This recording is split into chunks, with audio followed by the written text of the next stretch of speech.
My stepmother didn't shout, she declared it.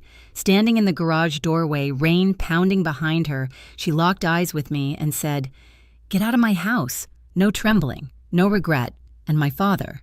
He just stood there, hands in his pockets, staring at the floor like losing me was easier than lifting his head.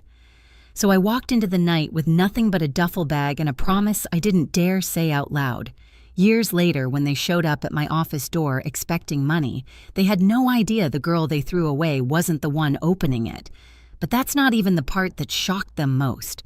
I wasn't always the woman people see now, confident, self-built, hard to shake. Before the office views and the awards on the wall, there was a 12-year-old girl trying to survive the kind of silence that can hollow out a home. My mother died suddenly, a brain aneurysm that stole her in a single morning. One minute she was humming Motown while flipping pancakes the next. The house felt too big for its own walls.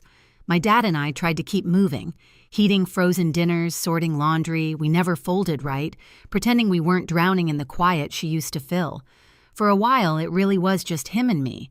He'd come home from the auto shop smelling like motor oil, ruffle my hair, and tell me I was stronger than I knew. I believed him. I needed to. Then he met Frances, a waitress with sharp hazel eyes and a smile that always felt calculated. She came into our house fast, too fast. A courthouse wedding, 3 suitcases, a cat that immediately took my mother's old rocking chair like it owned the place. At first she acted sweet, rearranging the pantry, reorganizing closets, trying to mold our home into hers. But sweetness was just the opening act. Frances became the keeper of every dollar that entered the house. She questioned receipts, circled grocery items in red pen, sighed loudly whenever I poured a glass of milk. My father, tired from double shifts, let her. Maybe he thought letting her handle the numbers meant things were finally under control. Maybe it was easier than confronting her. Maybe he thought choosing peace meant choosing her. Either way, he didn't choose me. The girl I was back then tried hard. I wanted the house to stay calm, the air to stay warm. I folded laundry, set the table, clipped coupons for her grocery lists, worked babysitting jobs on weekends, and handed her my crumpled fives like offerings. She barely looked up. My grades soared, A's stacked on the fridge like proof that I was worth keeping. But Frances would tap the report card with a manicured nail and say, "Good. College isn't cheap." My dad would smile, weak and apologetic, then look at her as if waiting for permission to be proud. By 13, the house rules were hers. Curfews, chores, a rotation of tasks that would make a diner manager flinch. I tried to hold on to pieces of my mother, a faded hoodie that still smelled like her lotion, the rocking chair she used to read to me in. Frances called them clutter. One day, they simply disappeared. My father helped her load the chair into the trunk without meeting my eyes. That was the first time I felt something in me break. And yet, I stayed. I tried. I told myself families could be fixed if you worked hard enough. I didn't know then that some people don't want family, they just want control. And I was becoming too old and too aware to be controlled for much longer. The older I got, the tighter Frances tried to pull the reins. By 16, I'd learned to read the shift in her voice the way sailors read storms, soft at first, then sharp enough to cut through whatever hope I was still holding on to. Money became her favorite weapon. Every grocery trip turned into an interrogation under the kitchen light. She'd hold receipts like evidence circling apples, yogurt, even off-brand cereal as if I'd committed crimes by eating. "Extras aren't in the budget," she'd say, sliding the paper across the table. My father would clear his throat, look anywhere but at me, and let her decisions stand. School wasn't an escape. It became leverage. I needed poster board for a science fair project. $3. She told me to earn it myself. So I mowed the neighbor's lawn for $5, came home sweating and proud, and watched her take most of it for household costs. She handed me back a single dollar like it was charity. Birthdays vanished. Mine passed without a card, without a candle, without a moment that felt like I mattered. I baked brownies from a mix with money I'd saved from babysitting, shared them with neighbors who remembered my name better than my own father did. Frances took one, complained about the calories, and asked if I'd factored in the cost of cocoa powder. Still, I held on.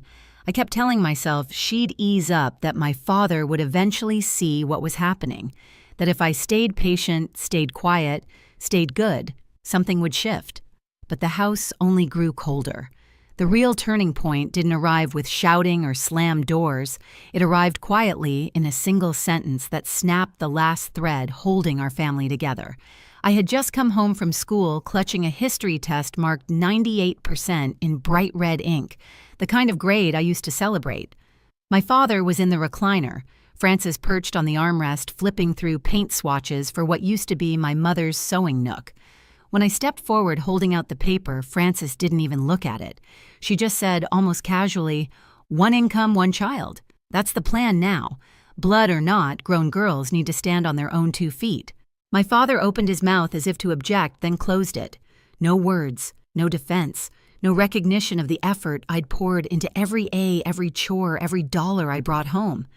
In that moment, I realized something crucial. Frances wasn't trying to build a family. She was narrowing the house until there was no space left for me at all. And my father, whether through fear or loyalty, was going to let her. I didn't leave that day. People assume turning points come with explosions, shouting doors, slamming someone storming out into the night.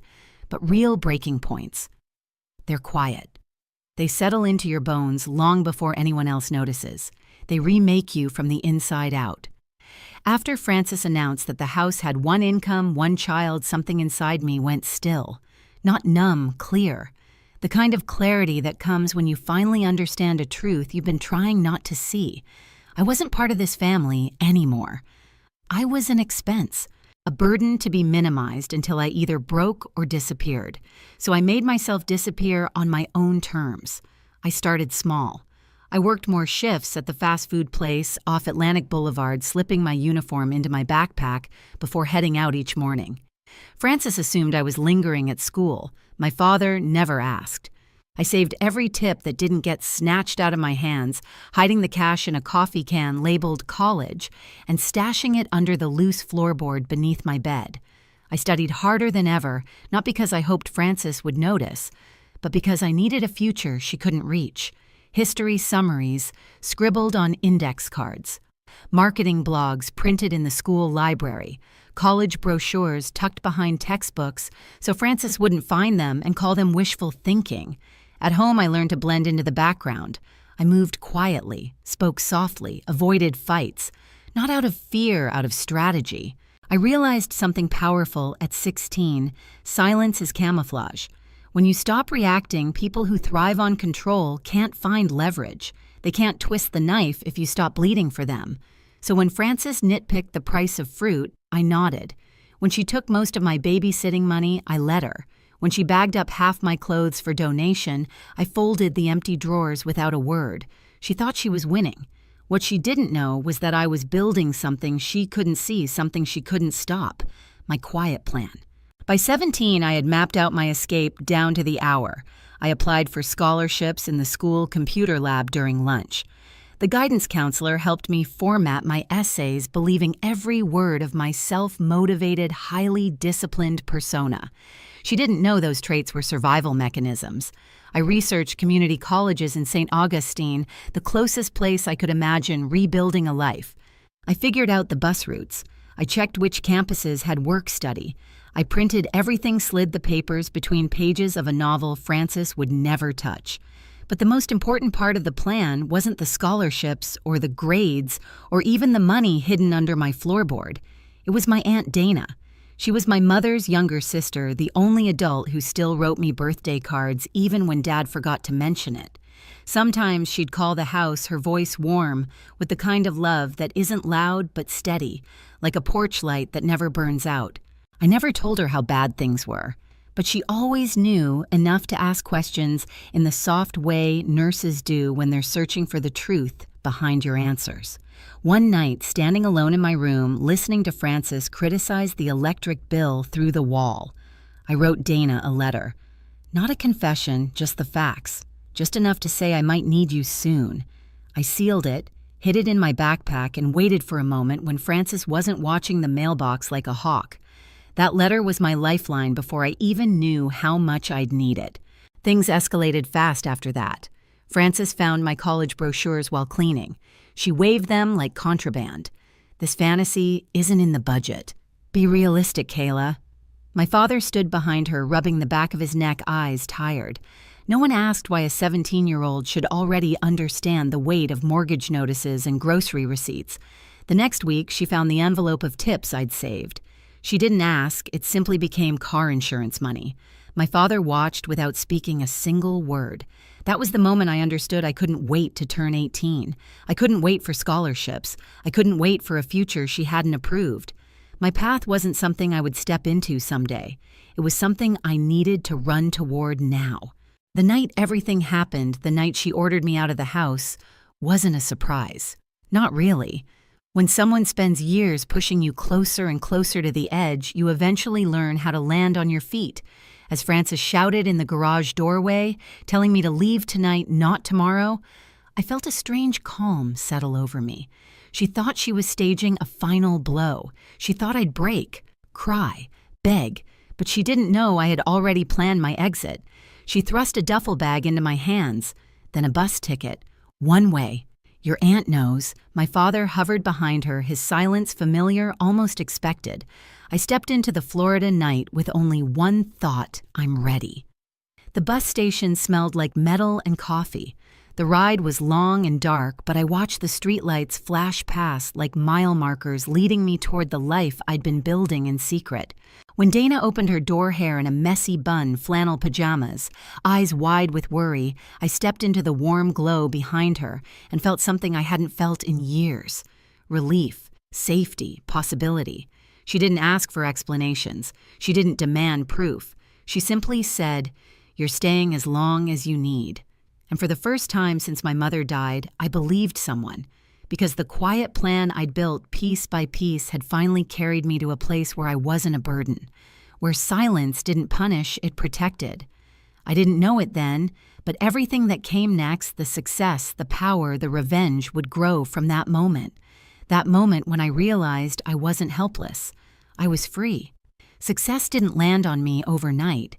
It built itself through years of late nights, community college classes, small marketing gigs that slowly turned into real clients, then into a portfolio, then into the agency I run today. By 32, I had a full team, a downtown office overlooking the water, and the kind of stability I used to dream about when I was 17 on a Greyhound bus. I thought that the life I built, was finally protected, but the past has a way of finding the door. I was in a meeting when my receptionist buzzed, voice uneasy. "Kayla, your family is here." The word froze me. Family. I opened the security feed. There they were. Frances stiff in a floral blouse, clutching her purse like armor.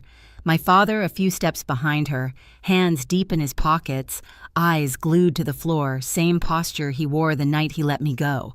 "Send them up," I said. They emerged from the elevator as if entering a hotel lobby, not the business of the daughter they abandoned. Frances took in the glass walls, the awards, the team area, humming with work. "So this is where you ended up," she said. "Impressive. You did well for yourself." My father gave a shy nod. "We're proud of you." The words landed hollow. I stayed standing behind my desk. "What do you want?" Frances didn't hesitate. She sat down uninvited, pulled out a manila folder stuffed with printouts, articles about my company, revenue estimates, screenshots of interviews I'd done. "We've been researching," she said. "A successful woman like you can understand the pressure we're under."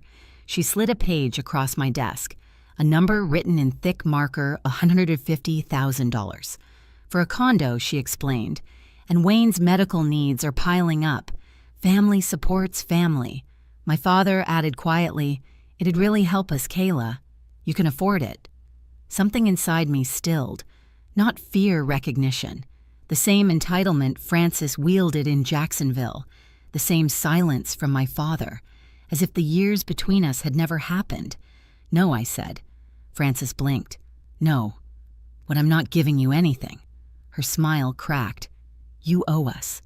We housed you, fed you, raised you." "You kicked me out," I said evenly, and he watched. My father flinched. Frances scoffed. "That was a misunderstanding. Look how independent it made you." "That wasn't independence," I said. "That was survival." She leaned forward. "We drove all this way expecting respect." "You drove all this way expecting a payday." Her voice rose. Ungrateful girl, I pressed the intercom button. Security to my office. Frances shot to her feet. You're throwing out your own family. You made that choice for me 15 years ago. 2 guards stepped in. Calm professional, please escort them out, I said. Frances screamed all the way to the elevator. Insults, accusations, rewrites of history. My father mumbled my name, once barely audible, before the doors closed. When the elevator sank out of sight, the office fell into a calm I'd never known as a teenager. A chosen silence, a controlled one. But the confrontation wasn't over.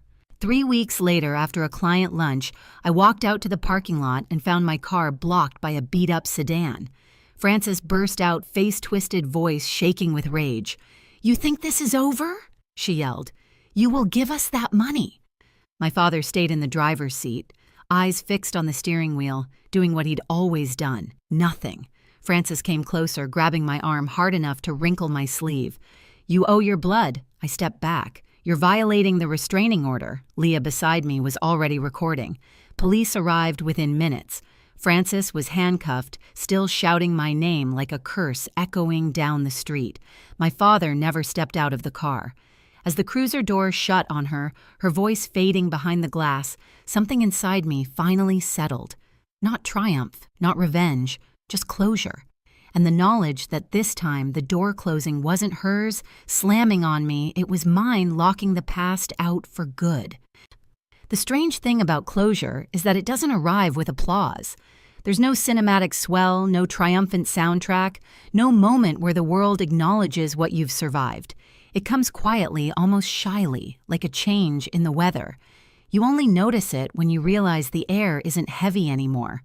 After Frances's arrest, after the paperwork and statements, and the kind of conversations no one ever imagines having with police officers, I went home and sat in the stillness of my living room. No chaos, no raised voices, no footsteps pacing outside my door. Just silence, not the silence I grew up with, the suffocating kind. This one felt earned, owned. For years, I'd carried the shadow of that garage night inside me. The slammed door, the bus ticket, the weight of my father's silence. It shaped how I worked, how hard I pushed, how fiercely I protected anything I built. I told myself that success would erase the memory, that achievement would unwrite the narrative of being unwanted. But when I looked out my window that night, watching the streetlights flicker across the pavement, I realized something: success doesn't heal abandonment. It only gives you the tools to face it. What healed me was the boundary. Choosing myself when they expected me to fold, standing firm when they counted on the girl I used to be, saying no out loud with witnesses, with confidence, with laws on my side. That changed something fundamental. I thought about Dana, the woman who stepped out into the rain in flannel pajamas to pick me up at a nearly empty bus station. The woman who cleared a room for me without hesitation, who never asked for repayment, who never made me feel like a burden. She didn't save me so I could grow into someone who tolerated less than I deserved. She saved me so I could build something better, and I had. The company, the team, the life I realized, they were never about proving Frances wrong or earning my father's love back. They existed because I chose not to let their version of me become the truth. As I sat there, a quiet clarity settled over me. Blood may shape your story, but it doesn't get to write the ending. I do. There's a kind of peace that doesn't come from winning, it comes from finally choosing yourself. My stepmother's voice, my father's silence. The years of being treated like an afterthought, none of it defines me anymore. The door they closed on me at 17 no longer hurts. It only reminds me how far I walked without them. And the truth is, simple blood doesn't build a family. Behavior does. If you've ever had to draw a line to protect your peace, tell me what part of my story hit you hardest. Comment your city and subscribe for more stories of breaking free from toxic ties.